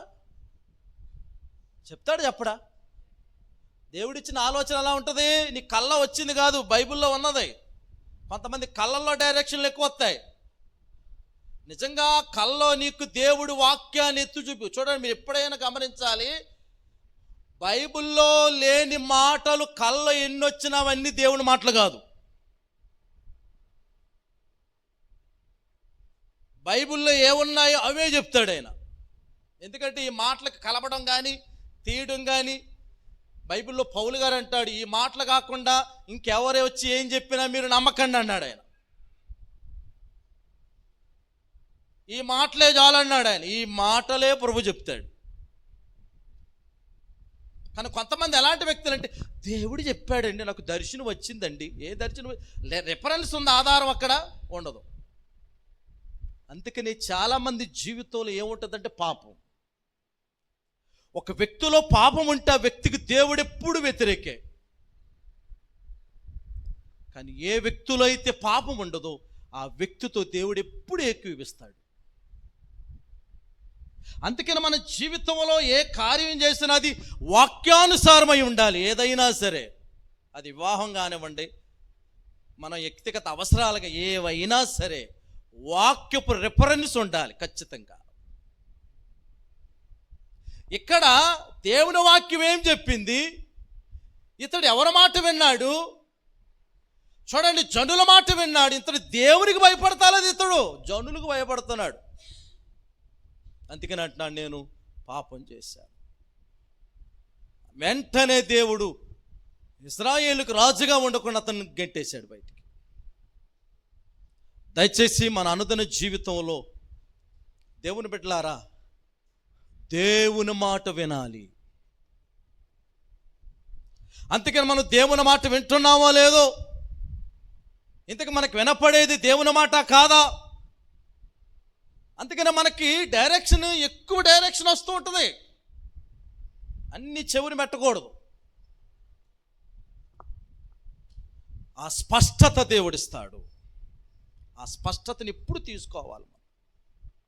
అందుకని దేవుని బిడ్డలారా, దేవుని వాక్యం చెప్తూ ఉన్నది, దేవుని మాట వింటే మనం పాపం. అందుకని మనం చాలాసార్లు దేవుని మాట వినం, అంటే దేవుని మీదే తిరుగుబాటు చేస్తాం. దేవుని మీద తిరుగుబాటు, దేవుని మాట వినకపోవడం అంటే దేవుని మీద తిరుగుబాటు చేయటం అని అర్థం. పాపం చేసే వ్యక్తి, అందుకని చూడండి, కొంతమంది ఎలాంటి వ్యక్తులు అంటే వాళ్ళు పాపం చేస్తూ ఇతరులు కూడా పాపం చేయిస్తారు. బైబిల్లో ఇజ్రాయేలు రాజులు ఉన్నారు చాలామంది, ఇంచుమించు 19 మంది 20 మంది కానీ రాజులు ఉంటారు, ఇజ్రాయేలు రాజులు. అలాగే యోధా రాజులు ఉన్నారు. ఇజ్రాయేలు రాజులు వారు పాపం చేస్తూ, వాళ్ళు ఏ పాపాన్ని అనుసరించేవారని వారి పితరుడు పాపం చేసేవాడు, అదే పాపాన్ని వీరు అనుసరించి, అలాగే ప్రజలు కూడా ఆ పాపాన్ని అనుసరించేలాగా చేసేవారు వీళ్ళు.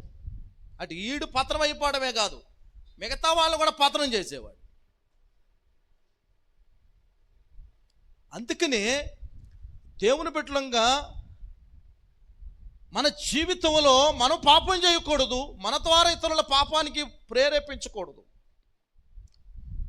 ఇతరులను మనం పాపం వాళ్ళ జీవితంలో మనం జరగనివ్వకూడదు. అలాగ జరగడానికి మనం కారకులం కాకూడదు. అందుకనే పరిశుద్ధ బైబిల్ గ్రంథం చెప్తున్నది ఏంటో తెలుసా? ఖచ్చితంగా నీ జీవితంలో పాపానికి ఎప్పుడు నువ్వు దూరంగా ఉండవలసిందే. దేవుని బిడ్డ బైబిల్ గ్రంథమే చెప్తూ ఉన్నది, దేవుని మాట వినకపోవడం పాపం. బైబిల్ గ్రంథం చెప్తూ ఉన్నది, ప్రార్థన చేయకపోవటం పాపం. దేవుని వాక్యం చెప్తూ ఉన్నది, విశ్వాస మూలముగానిదేదో అది పాపం అంట. చెప్పండి, విశ్వాస మూలముగానిదేదో అది పాపం అంట. ఆజ్ఞ అతిక్రమమే పాపం అంట. విశ్వాస మూలముగానిదంటే దేవుని ద్వారా మనం ఏదైనా పొందుకుంటే అది పాపం కాదు. దేవుని ద్వారా కాకుండా మనం దేని ద్వారా వచ్చినది పాపం. ఎందుకు పాపం అంటే అది నీకు మేలుకరంగా ఉండదు. ఏదైనా సరే దేవుని ద్వారా, దేవుని వైపు చూచినప్పుడు దేవుని యొద్ద నుండి అది నీకు రావాలి. అదే విశ్వాస మూలంగా కలిగేది. మనం బైబిల్ ఎవరైంది, విశ్వాసమునకు కర్త దాన్ని కొనసాగించువాడైన యేసు వైపు చూచుచొని రాయబడి. మనం యేసు వైపు చూస్తున్నావా? నీకేదైనా అవసరత వచ్చింది, నీకేదైనా కష్టం వచ్చింది, నీకేదైనా బాధ వచ్చింది, నీకేదైనా సమస్య వచ్చింది, నువ్వు ఎవరి వైపు చూస్తున్నావు? అసలు ఎవరి వైపు చూడాలి? మనం దేవుని వైపు. మనం చూస్తాం, అలాగా చూస్తాం. ఎంత చూపు చూస్తాం? కానీ చూపు చూస్తాం. రాకపోతే ఏం చేస్తాం? వెంటనే మన దృష్టిని మరొక దాని వైపు త్రిప్పేస్తాం. మరలా మనం ఏమంటాం? మనం మీ విశ్వాసులు అండి అంటాం. చూడండి, మన అనుదిన జీవితంలో దేవుని వైపు చూడాలి.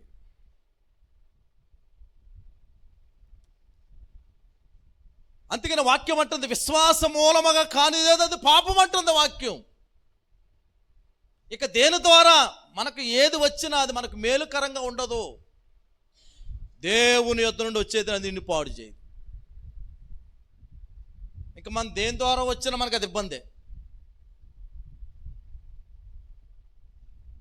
బైబిల్ గ్రంథం చెప్తూ ఉన్నది, ఆయన మనకు సర్వ సమృద్ధిని ఇవ్వగలడు. ఆయన మనం ఆశించి ఏదైనా తెచ్చుకున్నాం అనుకో అది మనకి ఇబ్బందే. కానీ దేవుడిచ్చేది, దేవుని దగ్గర నుంచి మనకు వచ్చేది మనకి ఎప్పుడు ఇబ్బంది కాదు. మనల్ని నష్టపోనివ్వదు, మనల్ని బలహీనను కానివ్వదు, మనల్ని పాడు చేయదు, మన బిడ్డల్ని కుటుంబాన్ని పాడు చేయదు. దేవుని నుండి వచ్చేది మనకి ఎప్పుడు క్షేమకరంగా ఉంటుంది, ఆరోగ్యకరంగానే ఉంటుంది. అందుకనే మనకి ఏది అలవాటు అవ్వాలంటే దేవుని యొద్ద నుండి పొందుకోవడం మనం అలవాటు చేసుకోవాలి మన జీవితంలో. అది ఆరోగ్యం కానివ్వండి, స్వస్థత కానివ్వండి, ఏ ప్రతిఫలమైనా సరే దేవుని యొద్ద నుండి రావాలి మనకి. అందుకనే దేవుని బిడ్డలమైన మన విశ్వాసం కలిగి ఉన్నావా లేదా, మన విశ్వాసాన్ని మనం కొనసాగిస్తున్నామా లేదా అని మనం వల్ల ఎప్పుడు కూడా గమనించుకోవాలి. అందుకని దేవుని వాక్యం ఏం చెప్తూ ఉందంటే, దేవుని బిడ్డలారా మన జీవితంలో ప్రార్థన చేయాలి. ప్రార్థన చేయకపోవడం పాపం అని రాయబడింది. ప్రార్థన చేస్తే నువ్వు పాపము లేనివాడివి. నువ్వు ప్రార్థన మానావంటేనే అది నువ్వు పాపం చేస్తున్నట్లు. చూడండి, దావీదు మరి ప్రార్థన చేయవలసిన సమయంలో ప్రార్థన చేయడం మానాడు. ఏం చేశాడు? పాపం చేశాడు. చూడరాని దృశ్యం చూశాడు, చేయరాని కార్యం చేశాడు. అండ్ దావీదుకి ఏమైనా మేలయిందా? బైబిల్లో రాయబడింది, తన కడుపును పుట్టిన బిడ్డలు తన భార్యలతో, తన ఉపపత్నులతో పాపం చేస్తే దావీదు గుండెలు బాదుకుని ఏడ్చాడు. దావీదు ఒప్పుకున్నాడు, నేను పాపం చేశానని ఒప్పుకున్నాడు. నిజమే ప్రభా, నేను పాపం చేశాను. దేవుడు తాను చేసిన పాపాన్ని చెప్పాడు. నాతాను ప్రవక్తను పంపి చూడు, దేవుడు డైరెక్ట్గా ఎప్పుడు చెప్పడు చూబా, లేఖనాన్ని ఎత్తిపెట్టి సేవకుని ద్వారా చెప్పిస్తాడు. మనం అనుకుంటా పాస్టర్ గారు అంటున్నాడు మనల్ని అనుకుంటారు. పాస్టర్ గారు ఎందుకు అంటాడండి? ఇప్పుడు పాస్టర్ గారు అన్నాడు అనుకోండి, చెప్పండి, పాస్టర్ గారికి ఇబ్బందే కదా. కానీ దేవుడు దైవజను నోట ఆ మాట ఉంచి చూడండి, నాతాను ప్రవక్త చెప్తున్నాడు, నువ్వే ఆ మనుషుడివి అంటే నువ్వెవడని అన్నంటానికి అని అన్నాడా? వెంటనే సింహాసనం, అదేనండి విధేయత. వెంటనే సింహాసనం దిగాడు. బట్టలు చింపుకున్నాడు, బూడిద వేసుకున్నాడు నెత్తి మీద, పాపిని అని ఒప్పుకున్నాడు. అక్కడ ఆ కొద్ది మాటే ఉంటుంది. కానీ 22వ కీర్తన 51వ కీర్తన దావీదు పశ్చాత్తాపడి రాసిన కీర్తనలు. బెత్షెబా దగ్గరికి వెళ్ళినప్పుడు దేవుడు నాతాను ప్రవక్తను పంపి గద్దించినప్పుడు దావీదు యొక్క కన్నీళ్లు, దావీదు యొక్క ఆర్తరోదన వినబడుద్దండి అక్కడ. మన జీవితంలో అది ఉండాలి. నిజమే ప్రభా, నేనే కదయ్యా, నా చూపే కదా సరిలేదయ్యా, నా మాటలే కదా సరిలేవు, నేనే కదా అన్యాయంగా బ్రతుకుతున్నాను, నేనే కదా మోసం చేస్తున్నాను, నాలోనే నేను అక్రమం ఉందని ఆయన దావీదు పశ్చాత్తాపడ్డాడు. మనం అలా పశ్చాత్తాపడాలి దేవుని దగ్గర. ప్రియులారా, పాపం ముందు బాగానే ఉంటుంది, ఆనందంగా సంతోషంగా ఉంటుంది.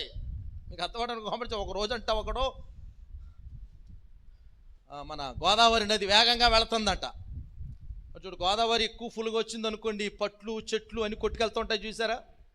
కొంతమంది పిల్లలు ఆ యొక్క మరి కొట్టుకు వెళుతున్న పట్లను పట్టుకోవడానికి దూకుతున్నారు. గోదావరిలోకి దూకి చక్కగా పట్టుకుని ఒడ్డుకు తెచ్చుకుంటున్నారు. ఈలోగా మరి సాయంకాలం అయిపోతూ ఉంది. అప్పుడు ఒకడికి ఒక నల్లటి దొంగ కనబడుతుంది.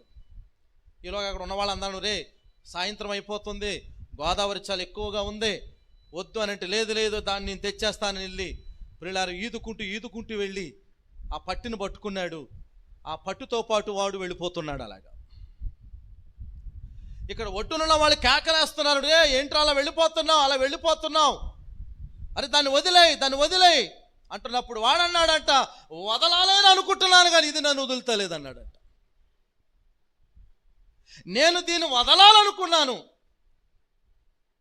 కానీ ఇది నన్ను వదలడం. ఎంతకి ఏంట్రా అంటే ఎలుగుబంటి. వీడు దేని పట్టుకున్నాడు? పాపం ఎలుగుబంటి ఆ నీళ్లలో కొట్టుకుంటూ ఆధారం కోసం చూస్తుంది. వీడు దొరికాడు. అప్పుడు ఈయన పట్టుకుని వాడి మీద అది నిలబడిందంట. దేవుని బిడ్డలారా, పాపం అలాంటిది. పాపం మనల్ని అస్సలు విడిచిపెట్టదు. దాన్ని పట్టుకున్నావా, అందుకని వాక్యం అంటుంది, పాపాన్ని విడిచిపెట్టు నీ జీవితంలో. బైబిల్లో రాయబడిందండి, మేలు కలగకపోవడానికి గల కారణం ఏంటో తెలుసా? పాపం అని రాయబడింది. చాలామంది అంటారు, ఇప్పటికి ఎన్నో దినాలు అయిందని రక్షించబడి మేలు కనబడతాలేదు, ఉద్యోగం లేదు, మంచి వ్యాపారం లేదు, మంచి రాబడ లేదు, ఆరోగ్యం లేదు, కుటుంబంలో ఏ మేలు కనబడతారు. కారణం ఏంటి? పాపం. దేవుని బిడ్డలారా, మనం మన పరిస్థితులకు మూలాలను గమనించాలి. మనం ప్రార్థన చేస్తే బావేయి. కొంతమంది దుష్టంతా స్వస్థతల మీదే ఉంటుంది. ఆ పాస్టర్ గారు బాగా ప్రార్థన చేస్తాడు, ఈ పాస్టర్ గారు ప్రార్థన, ఇది కాదు. అసలు మూలాలు కావాలి మనకి. అసలు ఎందుకు మేలు పొందలేకపోతున్నాం మనం? అసలు మేలు పొందకపోవడానికి కారణమేంటో గమనించాలి నీ జీవితంలో. దేవుడు అంటాడు, ఇది నీ బలహీనత, ఈ ఇబ్బంది, ఈ వ్యాధి, ఇది ఉంది నీలో, దాన్ని వదులు నువ్వు. ఇంతగా చూడండి, ఒక దినాన్న యేసు ప్రభు బెతెస్దా కోనేరు దగ్గర ఉన్న ఒక వ్యక్తితో అంటాడు, రెట్టింపు కీడు. ఎక్కడ చదవము ఒకసారి? యోహాను సువార్త 5వ అధ్యాయం, త్వరగా చదవండి. యోహాను సువార్త 5:14 చదవనా?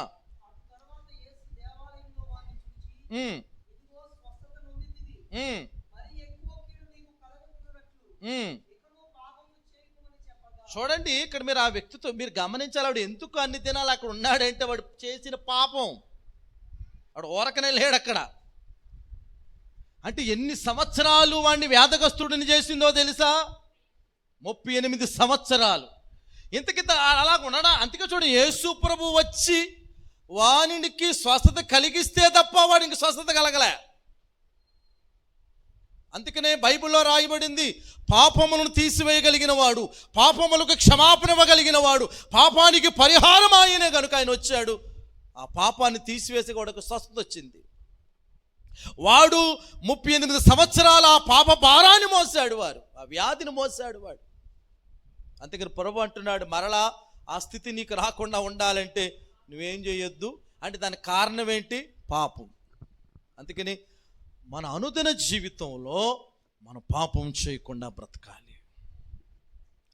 మనము పాపము లేని వారంగా బ్రతకాలి, మాటలో కానీ చూపులో కానీ. దేవుని బిడ్డలారా, దేవుడు ఎలాంటి వాడు అంటే పాపం చేస్తే అసలు వదలడు ఆయన. ఆదాము వల్ల వదలలేదు ఆయన, ఆకాన్ని వదలలేదు ఆయన.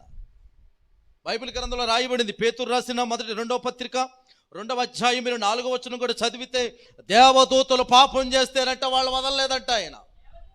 దేవదూతలు పాపము చేసినప్పుడు దేవుడు వారు, చూడండి, పాపము చేసేవాడిని అమ్మని వదలడు ఆయన. అది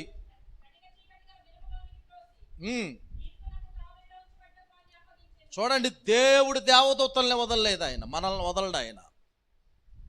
అందుకని ఈ కూడికల ద్వారా ఒక పరిశుద్ధతను కలిగి ఉండడానికి ప్రయత్నించాయి. ఈ కూడికల ద్వారా పాపము లేని వ్యక్తిగా నువ్వు మారాలి, ఆరోగ్యము కలిగిన వ్యక్తిగా నువ్వు మారాలి.